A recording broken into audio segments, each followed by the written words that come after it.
Hi hello friends, welcome back to my channel. ಎಲ್ಲರೂ ಹೇಗಿದ್ದೀರಾ? I hope ಎಲ್ಲರೂ ಚೆನ್ನಾಗಿದ್ದೀರಾ ಅಂತ ಅನ್ಕೊಳ್ತೀನಿ. ಹಾಗೆ ಇವತ್ತಿನ ಬ್ಲಾಗ್ ಶುರು ಮಾಡ್ತಾ ಇದ್ದೀನಿ ಫ್ರೆಂಡ್ಸ್. ಹಾಗೆ ಅರ್ಜೆಂಟಲ್ಲಿ ನಾನು ಸ್ನಾನ ಮುಗಿಸ್ಕೊಂಡು ಬಂದವಳು, ಮುಖಕ್ಕೆ ಕ್ರೀಮು ಹಾಕಲಿಲ್ಲ. ಹಸ್ಬೆಂಡ್ ಅವ್ರಿಗೂ ಟೈಮ್ ಆಗಿ ಹೋಗಿತ್ತು. ಸೊ ಹಾಗಾಗಿ ನಾನು ಕ್ರೀಮ್ ಏನು ಹಾಕಲಿಲ್ಲ. ಅರ್ಜೆಂಟಾಗಿ ಹೋಗಿ ಅವ್ರಿಗೆ ಸ್ವಲ್ಪ ಟೀ ಮಾಡಿಕೊಟ್ಬಿಟ್ಟು ಟೈಮ್ ಆಗುತ್ತೆ ಅಂತ ಹೇಳಿ, ಅವ್ರಿಗೆ ಯಾವಾಗಲೂ ನೀವು ನೋಡಿರ್ಬೋದು ನನ್ನ ವ್ಲಾಗ್ಸು, ಅವ್ರಿಗೆ ಹೋಗೋ ಸಮಯದಲ್ಲಿ ಸ್ವಲ್ಪ ಟೀ ಕುಡಿದ್ಬಿಟ್ಟು ಹೋದ್ರೇ ಸಮಾಧಾನ. ಸೊ ಹಂಗಾಗಿ ಡ್ಯೂಟಿಗೆ ಹೊರಟಿದ್ರಲ್ಲ ಅಂತ ಅಂದ್ಬಿಟ್ಟು ಅರ್ಜೆಂಟ್ಗೆ ಅವ್ರಿಗೆ ಟೀ ಮಾಡ್ಕೊಳ್ಳೋಣ ಅಂತ ಹೋದೆ.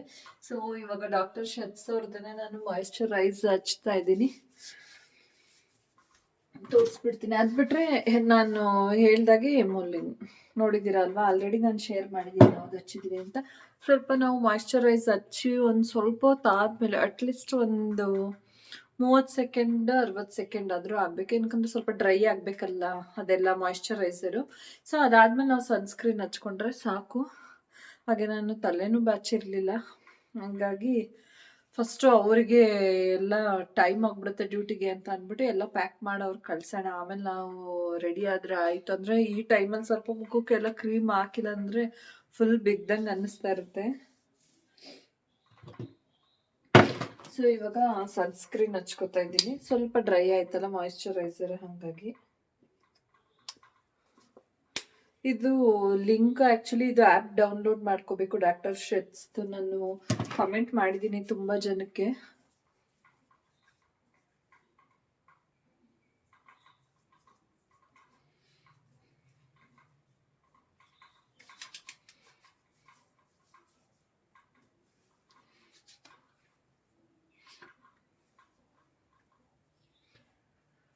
ಹಾಗೆ ಫ್ರೆಂಡ್ಸ್, ನೀವು ಚಿಂಟುದು ಡ್ರೆಸ್ ಕೂಡ ಕೇಳಿದ್ರಿ. ನನ್ನ ಸಬ್ಸ್ಕ್ರೈಬರ್ ಒಬ್ರು ಕಮೆಂಟ್ ಹಾಕಿದ್ರಿ, ಚಿಂಟು ಬಂಟು ಬಡೇಲಿ ಹಾಕಿದ್ದು ಡ್ರೆಸ್ ಚೆನ್ನಾಗಿತ್ತು ಅಂತ. ಆ್ಯಕ್ಚುಲಿ ಅವಳು ಶರಾರ ಹಾಕಿದ್ಲು.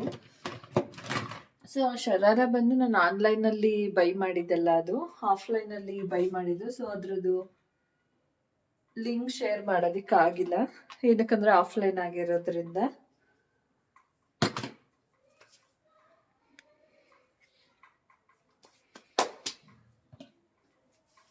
ಎಷ್ಟು ಚಳಿಗಾಲ ಸ್ಟಾರ್ಟ್ ಆಗಿರೋದ್ರಿಂದ ಫ್ರೆಂಡ್ಸ್, ಸ್ಕಿನ್ನೆಲ್ಲ ಹೆಂಗೆ ಬಿಗಿಯಕ್ಕೆ ಶುರು ಆಗ್ಬಿಟ್ಟಿದೆ ಅಂತಂದರೆ ಫುಲ್ ಜಾಸ್ತಿನೇ ಆಗ್ಬಿಟ್ಟಿದೆ.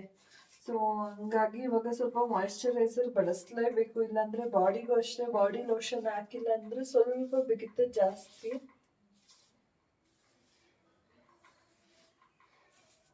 ನೋಡಿದ್ರೆ ಸಿಂಪಲ್ ಆಗಿ ಮಾಯಿಶ್ಚರೈಸರ್ ಆಗಿ ಸನ್ಸ್ಕ್ರೀನ್ ಹಚ್ಕೊಂಡಿದ್ದೀನಿ, ಡೈಲಿ ಇಷ್ಟೇ ಹಚ್ಚೋದು. ಹಾಗೆ ಫ್ರೆಂಡ್ಸ್, ನಾನಿವತ್ತು ಬನಾನಾ ಸ್ಮೂತಿ ಮಾಡೋದನ್ನು ತೋರಿಸ್ತಾ ಇದ್ದೀನಿ. ಅದಕ್ಕೆ ಮೊದಲಿಗೆ ನಾನು 2 ಬಾಳೆಹಣ್ಣು ಹಾಗೆ 1 ಗ್ಲಾಸ್ ಹಾಲು ತೊಗೊಂಡಿದ್ದೀನಿ. ಜೊತೆಗೆ ಡ್ರೈ ಫ್ರೂಟ್ಸ್ ತೊಗೊಂಡಿದ್ದೀನಿ, ಬಾದಾಮಿ, ಗೋಡಂಬಿ ಹಾಗೆ ವಾಲ್ನಟ್, ಈ 3 ಡ್ರೈ ಫ್ರೂಟ್ಸ್ ತೊಗೊಂಡಿದ್ದೀನಿ. ಜೊತೆಗೆ ಫ್ರೆಶ್ ಕ್ರೀಮ್ ಕೂಡ ತೊಗೊಂಡಿದ್ದೀನಿ. ಇದನ್ನು ಒಂದು 2 ಟೇಬಲ್ ಸ್ಪೂನಷ್ಟು ತೊಗೊಂಡ್ರೆ ಸಾಕು.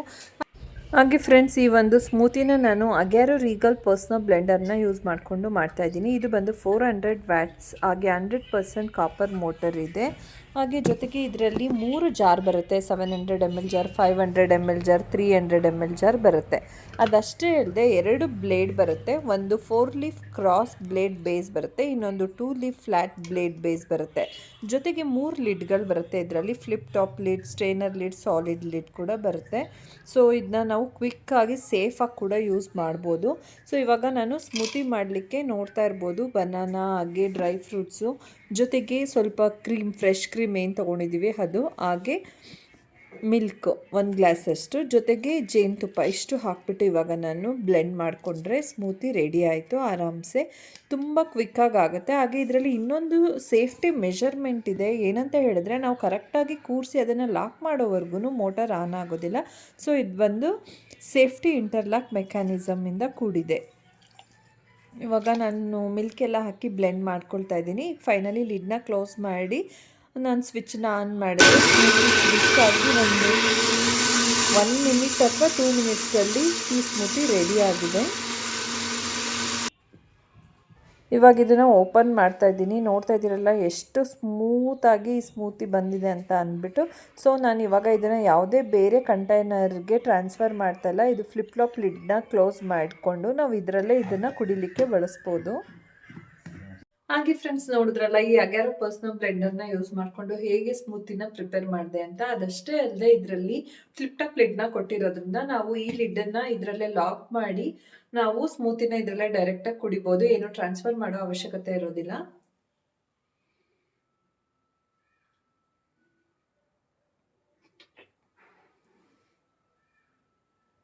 ತುಂಬ ಚೆನ್ನಾಗಿದೆ.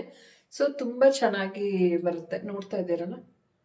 ಹಾಗೆ ಫ್ರೆಂಡ್ಸ್, ಈ ಒಂದು ಪ್ರಾಡಕ್ಟ್ನ ನೀವು ಏನಾದರೂ ಯೂಸ್ ಮಾಡಬೇಕು ಅಂತ ಹೇಳಿದ್ರೆ ಡಿಸ್ಕ್ರಿಪ್ಷನಲ್ಲಿ ಈ ಪ್ರಾಡಕ್ಟ್ ಲಿಂಕ್ ಹಾಕಿರ್ತೀನಿ. ನೀವು ಕೂಡ ವಿಸಿಟ್ ಮಾಡಿ ಒಂದು ಪ್ರಾಡಕ್ಟ್ನ ಬೈ ಮಾಡ್ಬೋದು. ಹಾಗೆ ಫ್ರೆಂಡ್ಸ್, ಚಿಂಟು DBC ತಿನ್ನಬೇಕು ಅಂತ ಇದ್ಲು. ಸೊ ಅದನ್ನು ನಾವು ಸ್ವಿಗ್ಗಿಲಿ ಆರ್ಡರ್ ಮಾಡ್ಕೊಂಡ್ವಿ. ನಾನು ಚಿಂಟು ಇಬ್ಬರೂ ವೆಯ್ಟ್ ಮಾಡ್ತಾಯಿದ್ವಿ ಬರ್ತಿದೆಯಾ ಏನು ಅಂತ ಹೇಳಿ. ಸೊ ಕರೆಕ್ಟ್ ಸಮಯಕ್ಕೆ ಬಂತು. ಅದಾದಮೇಲೆ ಇಬ್ಬರು ಓಪನ್ ಮಾಡ್ತಾಯಿದ್ವಿ. ಸೊ ಓಪನ್ ಮಾಡ್ತಾನೆ ಡಿಸ್ಕಷನ್. ಅವಳಿಗಂತೂ ಸಖತ್ ಇಷ್ಟ. ಅವತ್ತಿಂದ ಮಮ್ಮಿ ತಿನ್ನಬೇಕು, ಬುಕ್ ಮಾಡ್ತೀನಿ ಅಂತ ಅಂದ್ಕೊಂಡಿದ್ಲು. ಬಟ್ ಏನಂದರೆ ಅವತ್ತಿಂದ ಬರೀ ಹೇಳೋದೇ ಆಯಿತು, ನಾವು ಬುಕ್ ಮಾಡೇ ಇರಲಿಲ್ಲ. ಇನ್ನೊಂದು ದಿನ ಮಾಡಿದ್ರಾಯ್ತು, ಅವಾಗ ಮಾಡಿದ್ರಾಯ್ತು, ಇವಾಗ ಮಾಡಿದ್ರಾಯ್ತು ಅಂತ ಹಿಂಗೆ ಮುಂದೆ ನಾವು ಸ್ಕಿಪ್ ಮಾಡೋದಷ್ಟೇ. ಇವತ್ತೇನಾದರೂ ಆಗಲಿ ನಂಗೆ ತಿನ್ನಲೇಬೇಕು ಅಂತ ಅನ್ನಿಸ್ತಿದೆ ಅಂತ ಅಂದ್ಬಿಟ್ಟು ಫೈನಲಿ ಬುಕ್ ಮಾಡಿದ್ವಿ. ಸೊ ಬುಕ್ ಮಾಡಿದ ತಕ್ಷಣ ಒಂದು 20 ಮಿನಿಟ್ಸ್ 30 ಮಿನಿಟ್ಸ್ ಆಯಿತು ಬರೋಷ್ಟರಲ್ಲಿ. ಸೊ ಫೈನಲಿ ಬಂತು DBC. ಸೊ ಇವಾಗ ಅದಕ್ಕೆ ಚಾಕ್ಲೇಟ್ ಕ್ರೀಮ್ನ ಮಿಕ್ಸ್ ಮಾಡಿಬಿಟ್ಟು ತಿಂತಾಯಿದ್ರೆ ಟೇಸ್ಟ್ ಅಂತೂ ಸೂಪರ್ವಾಗಿತ್ತು. ಅವಳು ಎಷ್ಟು ಫೀಲ್ ಮಾಡಿದ್ದಾಳೆ ಅಂತ ಅಂದರೆ, ಆಗಲೇ ಸುಮಾರು ಒಂದು 3-4 ಡೇಸಿಂದ ನಾನು DBC ತಿನ್ನಬೇಕು ಮಮ್ಮಿ, ತಿನ್ನಬೇಕು ಅಂತ ಅಂದ್ಕೊಂಡು. ಬಟ್ ಅವಳು ಕಾಲೇಜಿಂದ ಬರೋದು, ಹಂಗೆ ಕಂಪ್ಯೂಟರ್ ಕ್ಲಾಸು, ಅದಾದಮೇಲೆ ಅದು ಇದು ಕೆಲಸಗಳು, ಅವಳದು ವರ್ಕ್ ಅದು ಇದು ಅಂತ ಅವಳಿಗೆ ಬುಕ್ ಮಾಡ್ಕೊಳ್ಳೋದಕ್ಕಾಗಿರಲಿಲ್ಲ. ಸೊ ಫೈನಲಿ ಇವತ್ತು ಬುಕ್ ಮಾಡಿಕೊಂಡು ಅದು ಮಿಕ್ಸ್ ಮಾಡ್ತಾಯಿದ್ದಾಳೆ. ಜೊತೆಗೆ ಮಮ್ಮಿ ಬನ್ನಿ ಮಮ್ಮಿ ತಿನ್ನೋಣ, ಬುಕ್ ಮಾಡಿದ್ದೀನಿ ಅಂತ. ಅವಳಿಗೆ ಅವರಪ್ಪ ಬಂದರೆ ಬೈತಾರೆ ಅನ್ನೋ ಭಯ ಕೂಡ. ಬರೀ ಅದು ಇದು ತಿಂತ ಊಟ ಸರಿಗೆ ಮಾಡಲ್ಲ ನೀನು, ಬರೀ ಚಾಕ್ಲೇಟ್ಸು ಐಸ್ ಕ್ರೀಮ್ ಅಂತ ತಿನ್ಕೊಂಡು ಅಂತ ಬೈತಾರೆ ಅಂತ ಕೂಡ ಭಯ ಇತ್ತು ಅವಳಿಗೆ. ಹಾಗೆ ಫ್ರೆಂಡ್ಸ್, ನಾನು ಮಧ್ಯಾಹ್ನ ಸ್ವಲ್ಪ ನಂದು ಮನಿ ಪ್ಲ್ಯಾಂಟ್ ಗಿಡಕ್ಕೆ ಸ್ವಲ್ಪ ನೀರು ಹಾಕೋಣ, ಮನಿ ಪ್ಲ್ಯಾಂಟ್ ಹಾಗೆ ತುಳಸಿ ಗಿಡಕ್ಕೆ ಅಂತ ಅಂದ್ಬಿಟ್ಟು ಹಾಕ್ತಾಯಿದ್ದೀನಿ. ಸ್ವಲ್ಪ ಡ್ರೈ ಆದಂಗೆ ಆಗಿತ್ತು, ನೀರು ಹಾಕೋಣ ಅಂತ ಹೇಳಿ. ಹಾಗೆ ತುಳಸಿ ಗಿಡನೂ ಅಷ್ಟೇ, ನಾನು ಫಸ್ಟು ಅಲ್ಲಿ ಗೊಬ್ಬರ ತೊಗೊಂಡು ಬಂದಿದ್ದೆ ನರ್ಸರಿಯಿಂದ. ಅದನ್ನೆಲ್ಲ ಹಾಕಿದಾಗ ತುಂಬ ಚೆನ್ನಾಗಿ ಬಂದಿತ್ತು. ಬಟ್ ಇವಾಗ ಏನಂತ ಹೇಳಿದ್ರೆ ಸ್ವಲ್ಪ ಯಾಕೋ ಎಲ್ಲ ಎಲೆ ಎಲ್ಲ ಉದುರೋದಂಗೆ ಆಗಿತ್ತು. ಬಟ್ ಒಂದು ಗಿಡ ತುಂಬ ಚೆನ್ನಾಗಿ ಬಂದಿತ್ತು, ಇನ್ನೊಂದು ಚಿಕ್ಕದು ನೋಡ್ತಿರ್ಬೋದು, ಅದಷ್ಟು ಇದಾಗಿ ಕಾಣಿಸ್ತಿಲ್ಲ. ಸೊ ಇವಾಗ ನೀರು ಹಾಕ್ತಾಯಿದ್ದೀನಿ. ಮುಂಚೆ ಇದ್ದಿದ್ದು ನಂದು ಮನಿ ಪ್ಲ್ಯಾಂಟನ್ನು ಹಾಕ್ಬಿಟ್ಟು ಹೋಗಿದ್ದೆ ನಾನು ಹೊರಗಡೆ. ಯಾರೋ ಕದ್ದೇ ಬಿಟ್ಟಿದ್ದಾರೆ ಮನಿ ಪ್ಲ್ಯಾಂಟ್ ಗಿಡನ. ಏನೋ ಕದ್ಬಿಟ್ಟು ಹಾಕಿದ್ರೆ ಚೆನ್ನಾಗಿ ದುಡ್ಡು ಸೇರುತ್ತೆ ಅಂತ ಒಂದು ಮೂಢನಂಬಿಕೆ ಇದೆ. ಏನು ಜನನೋ ಏನೋ ಗೊತ್ತಿಲ್ಲ. ನಾನು ಎಲ್ಲೋ ಹೊರಗಡೆ ಹೋಗಿದ್ದೆ, ಬರೋಷ್ಟರಲ್ಲಿ ಗಿಡನೇ ಇರಲಿಲ್ಲ. ಸೊ ಅದಾದಮೇಲೆ ನಾನು ನರ್ಸರಿಗೆ ಹೋಗಿ ಮಣ್ಣೆಲ್ಲ ತುಂಬಿಸ್ಕೊಂಡು ಪಾಟ್ ತೊಗೊಂಡು ಮತ್ತೆ ಗಿಡನ ತೊಗೊಂಡು ಬಂದಿದ್ದಾಯಿತು. ತೊಗೊಂಡು ಬಂದು ಹಾಕಿದ್ದಾಯಿತು. ಅದರಲ್ಲಿ ಒಂದು ಚೆನ್ನಾಗಿ ಬರ್ತಾಯಿದೆ, ಇನ್ನೊಂದು ನೀವೇ ನೋಡಿದ್ರಲ್ಲ ಹೆಂಗಾಗಿದೆ ಅಂತ ಅಂದ್ಬಿಟ್ಟು. ಹಾಗೆ ಫ್ರೆಂಡ್ಸ್, ನಾವು ಲೆಹೆಂಗಾ ಎಲ್ಲ ಮುಂಚೆನೇ ಮದುವೆ ಹತ್ರ ಬಂದ್ಬಿಡುತ್ತೆ, ಮುಂಚೆನೇ ಕೊಡೋಣ ಅಂತ ಕೊಟ್ಟಿದ್ರೆ ಇನ್ನೂ ಸ್ಟಿಚ್ ಆಗಿಲ್ಲ. ಸೊ ಅವರು ಈ ಕಾಲಕ್ಕೆ ಅದು ಸ್ಟಿಚ್ ಆಗೋದು ಇಲ್ಲ ಅಂತ ಅಂದ್ಕೊಂಡು ನಾನೇ ಹೋಗಿ ಬರಬೇಕು. ಬಟ್ ಹೋಗೋದಕ್ಕೆ ನನಗೆ ಟೈಮೇ ಆಗಿಲ್ಲ, ಅದು ಇದು ಕೆಲಸ ಅಂತ ಹೇಳಿ. ಸೊ ಹಾಗೆ ಸಣ್ಣ ಪುಟ್ಟ ಫಂಕ್ಷನ್ಗಳಿರುತ್ತಲ್ವ, ಅದಕ್ಕೆ ಏನಕ್ಕಾದರೂ ನನಗೆ ಸ್ಯಾರಿಗಳು ಬೇಕಾಗುತ್ತೆ, ಇವನ್ನ ಸ್ಟಿಚ್ ಮಾಡಿಸೋಣ ಅಂತ ಅಂದ್ಬಿಟ್ಟು ಸ್ಯಾರೀಸ್ ಎಲ್ಲ ಇಟ್ಕೊಂಡಿದ್ದೀನಿ. ಆ್ಯಕ್ಚುಲಿ ಅದರಲ್ಲೂ ಈ ಸ್ಯಾರಿ ಬಂದು ನಂಗೆ ಸಖತ್ ಇಷ್ಟ. ನೋಡ್ತಾ ಇದ್ದೀರಲ್ಲ, ಈ ಥರ ಇದೆ, ಇದು ಬ್ಲೂ ಕಲರು. ಈ ಕಲರ್ ಆ್ಯಕ್ಚುಲಿ ತುಂಬ ಇಷ್ಟ, ಅದಕ್ಕೆ ಈ ರೀತಿ ಇದೆ ಬ್ಲೌಸ್, ಕಲರ್ಫುಲ್ಲಾಗಿ ಬಂದಿದೆ. ಸೊ ಇವಾಗ ಈ ಸ್ಯಾರೀಸ್ನೆಲ್ಲ ಸ್ಟಿಚ್ ಮಾಡಿಸ್ಬೇಕು. ಹಾಗೆ ಇನ್ನೊಂದು ಈ ವೈನ್ ಕಲರ್ದು ಅಷ್ಟೇ ತುಂಬ ಚೆನ್ನಾಗಿದೆ. ಈ ಥರದ್ರಲ್ಲಿ ನಾನು ರೆಡ್ ಹಾಕಿದೆ, ಬಟ್ ಇದು ತುಂಬ ರಿಚಾಗಿ ಕಾಣಿಸುತ್ತೆ ಈ ವೈನ್ ಕಲರ್ದು. ಸೊ ಇದನ್ನು ಸ್ಟಿಚ್ಚಿಗೆ ಕೊಡ್ಬೇಕು, ನಾನು ಇನ್ನೂ ಸ್ಟಿಚ್ಚಿಗೆ ಕೊಟ್ಟಿಲ್ಲ. ಈ ಕಲರ್ ಕಾಂಬಿನೇಷನ್ ನಂಗೆ ಏನೋ ಒಂಥರ ಇಷ್ಟ ಆಗುತ್ತೆ ಫ್ರೆಂಡ್ಸ್. ವೈನ್ ಕಲರ್ ಸಖತ್, ಡ್ರೆಸ್ ಆಗಿರ್ಬೋದು, ಸ್ಯಾರಿ ಆಗಿರ್ಬೋದು, ವೈನ್ ಸಖತ್ ಇಷ್ಟ ಆಗುತ್ತೆ. ಹಾಗೆ ಈ ವೈನ್ ಕಲರ್ ನಮ್ಮ ಸೌರ ಕಲೆಕ್ಷನಲ್ಲಿ ಅವೈಲಬಲ್ ಇದೆ. ನಿಮ್ಗೇನಾದರೂ ಈ ವೈನ್ ಕಲರ್ ಸ್ಯಾರಿ ಬೇಕು ಅಂತ ಹೇಳಿದರೆ ಇನ್ಸ್ಟಾಗ್ರಾಮಲ್ಲಿ DM ಮಾಡೋದ್ರ ಮುಖಾಂತರ ನೀವು ಬುಕ್ ಮಾಡ್ಬೋದು. ಇಲ್ಲಾಂದರೆ ನಾನು ತಮ್ನೇಲಲ್ಲಿ ಫೋನ್ ನಂಬರ್ ಹಾಕಿರ್ತೀನಿ, ವಾಟ್ಸಪ್ ಮಾಡೋದ್ರ ಮುಖಾಂತರ ಕೂಡ ಈ ಸ್ಯಾರಿನ ಬೈ ಮಾಡ್ಬೋದು. ಈ ಸ್ಯಾರಿ ತುಂಬ ರಿಚ್ ಆಗಿದೆ, ಹಾಗೆ ತುಂಬಾ ಸಾಫ್ಟಾಗಿ ಸ್ಯಾರಿ ಅಂತೂ ಸೂಪರ್ಬ್ ಆಗಿದೆ ಫ್ರೆಂಡ್ಸ್. ಆಲ್ರೆಡಿ ನಾನು ಇದರಲ್ಲಿ ರೆಡ್ ವೇರ್ ಮಾಡಿದ್ದೀನಿ. ಯಾವುದೋ ರೀಸೆಂಟಾಗಿ ಒಂದು ಮದುವೆ ಅಟೆಂಡ್ ಮಾಡಿದ್ದೆ, ಅದರಲ್ಲಿ ನಾನು ವೇರ್ ಮಾಡಿದ್ದೆ, ನೋಡಿರ್ಬೋದು ರೆಡ್ ಕಲರು. ಇವಾಗ ನಾನು ಈ ಕಲರ್ನ ಸ್ಟಿಚ್ ಮಾಡಿಸ್ಕೊಳ್ಳೋಣ ಅಂತ ಅಂದ್ಕೊಂಡಿದ್ದೀನಿ. ನೋಡೋಣ ಯಾವ್ದು ಫಂಕ್ಷನಲ್ಲಿ ಯಾವಾಗ ವೇರ್ ಮಾಡ್ತೀನಿ ಅಂತ ಏನೂ ಗೊತ್ತಿಲ್ಲ. ಬಟ್ ಈ ಸ್ಯಾರಿ ನನಗಿಷ್ಟ. ಅದಕ್ಕೆ ವೇರ್ ಮಾಡೋಣ ಅಂತ ಅಂದ್ಬಿಟ್ಟು ಹಂಗೆ ಇಟ್ಕೊಂಡಿದ್ದೀನಿ. ಜೊತೆಗೆ ಇದೊಂದು ಈ 3 ಸ್ಯಾರಿನೂ ಸ್ಟಿಚ್ಚಿಗೆ ಕೊಡಬೇಕು. ಈ ಗ್ರೀನಲ್ಲಿ ನಾನು actually semi Mysuru silk actually ಕೊಟ್ಟಿರಲಿಲ್ಲ. ಈ ಥರ ಗ್ರೀನಲ್ಲಿ ತುಂಬ ದಿನದಿಂದ ಈ ಥರ ಗ್ರೀನ್ದು ಒಂದು ಸ್ಯಾರಿನ ಸ್ಟಿಚ್ ಮಾಡಿಸ್ಬೇಕು ಅಂತ ಅಂದ್ಕೊಳ್ತಾ ಇದ್ದೆ. ಸೊ ಯಾವ್ದು ಕೊಡೋದು ಯಾವ್ದು ಬಿಡೋದು ಅಂತ ನಮಗೆ ಕನ್ಫ್ಯೂಷನ್ ಆಗ್ತಿರುತ್ತೆ. ಯಪ್ಪ ತುಂಬ ಕನ್ಫ್ಯೂಷನ್, ಏನು ಮಾಡೋದು ಅಂತಲೇ ಗೊತ್ತಾಗೋದಿಲ್ಲ. ಹಂಗೆ ಅನಿಸ್ತಾ ಇರುತ್ತೆ, ಇದು ಹಾಕೊಳ್ಳೋದಾ ಅದು ಹಾಕೊಳ್ಳೋದಾ ಅಂತ ತುಂಬ ಕನ್ಫ್ಯೂಷನ್ ಆಗ್ತಾ ಇರುತ್ತೆ. ಸೊ ಫೈನಲಿ ಈ ಕಲರೂ ನನಗೆ ಸಖತ್ ಇಷ್ಟ. ಸೊ ಹಾಗಾಗಿ ಇದನ್ನು ಒಂದು ಸ್ಟಿಚ್ ಮಾಡಿಸ್ಬಿಡೋಣ. 3 ಯಾವುದಕ್ಕಾದ್ರೂ ಹಾಕೋಬೋದು ಅಂತ ಅಂದ್ಬಿಟ್ಟು ಸ್ಟಿಚಿಂಗ್ ಕೊಡೋಣ ಅಂತ ಅಂದ್ಕೊಂಡಿದ್ದೀನಿ. ಆ್ಯಕ್ಚುಲಿ ಇವಾಗ ಹೋಗೋಣ ಅಂತ ಅಂದ್ಕೊಂಡಿದ್ದೆ, ಬಟ್ ಟೇಲರ್ ಇಲ್ಲ ಅಂತೆ ಅವರು. ಸೊ ಈವ್ನಿಂಗ್ ಬನ್ನಿ ಅಂತ ಹೇಳಿದರು ನನಗೆ. ಸ್ವಲ್ಪ ಡಿಸ್ಟರ್ಬೆನ್ಸು.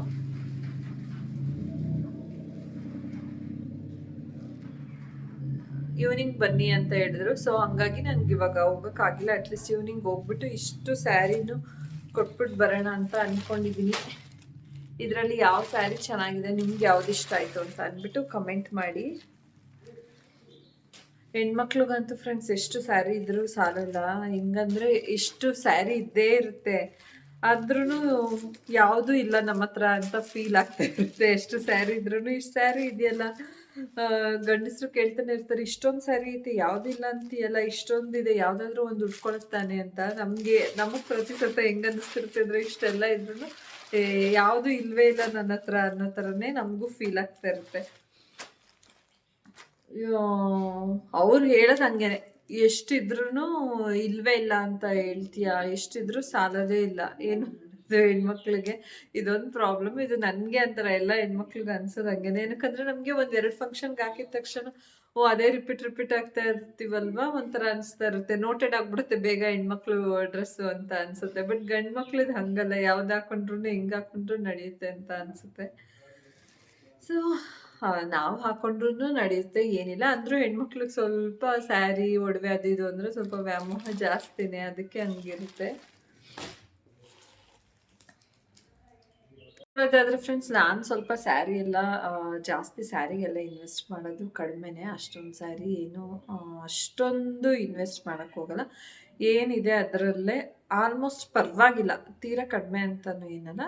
ಬಟ್ ತೀರಾ ಅತಿಯಾಗಿ ಸ್ಯಾರಿಗೆ ಅದಕ್ಕೆ ಇದಕ್ಕೆ ಅಂತ ಸ್ವಲ್ಪ ಇನ್ವೆಸ್ಟ್ ಮಾಡೋದು ನಾನು ಕಡಿಮೆನೇ. ಅವಶ್ಯಕತೆ ಇದ್ದರೆ ಅಷ್ಟೇ ನೋಡಿ ಮಾಡಿ, ಯೋಚನೆ ಮಾಡಿ ಥಿಂಕ್ ಮಾಡಿ ಯೋಚನೆ ಮಾಡ್ತೀನಿ, ತಗೋತೀನಿ. ಅದು ಬಿಟ್ಟರೆ ಸುಮ್ಮನೆ ಅನಾವಶ್ಯಕವಾಗಿ ಅಂದರೆ ಎಲ್ಲ ಬರ್ತಾ ಇರೋ ಫಂಕ್ಷನ್ಗೆ ಅದಕ್ಕಿದ್ಕೆ ಎಲ್ಲದಕ್ಕೂ ಒಂದೊಂದು ಅಂತ ಹಂಗೇನು ಯೋಚನೆ ಏನು ಮಾಡೋಕ್ಕೆ ಹೋಗಲ್ಲ. ಅವಶ್ಯಕತೆ ಇದ್ದರೆ ಅಷ್ಟೇ ತಗೊಳ್ಳೋದಕ್ಕೆ ಅಂತ ಯೋಚನೆ ಮಾಡೋದು. ಅದು ಬಿಟ್ಟರೆ ಇನ್ನೇನಿಲ್ಲ. ಹಾಗೆ ಫ್ರೆಂಡ್ಸ್, ನೋಡಿದ್ರಲ್ಲ 3 ಸ್ಯಾರಿಲಿ ಯಾವ್ದು ಚೆನ್ನಾಗಿದೆ ಅಂತ ಹೇಳ್ಬಿಟ್ಟು ಕಮೆಂಟ್ ಮಾಡಿ. ಹಾಗೆ ಫ್ರೆಂಡ್ಸ್, ಈ ಒಂದು ವ್ಲಾಗ್ನ ನಾನು ಇಲ್ಲಿಗೆ ಎಂಡ್ ಮಾಡ್ತಾ ಇದ್ದೀನಿ. ಒಂದು ಪುಟ್ಟು ವ್ಲಾಗ್ ನಿಮ್ಗೆ ಇಷ್ಟ ಆಗಿದ್ರೆ ದಯವಿಟ್ಟು ಲೈಕ್ ಮಾಡೋದನ್ನು ಮರಿಬೇಡಿ. ಹಾಗೆ ಇನ್ನೂ ಯಾರಾದರೂ ನನ್ನ ಚಾನಲ್ಗೆ ಸಬ್ಸ್ಕ್ರೈಬ್ ಆಗದೆ ವೀಡಿಯೋಸ್ನ ನೋಡ್ತಿದ್ರೆ ದಯವಿಟ್ಟು ಸಬ್ಸ್ಕ್ರೈಬ್ ಮಾಡ್ಕೊಳ್ಳೋದನ್ನು ಮರಿಬೇಡಿ.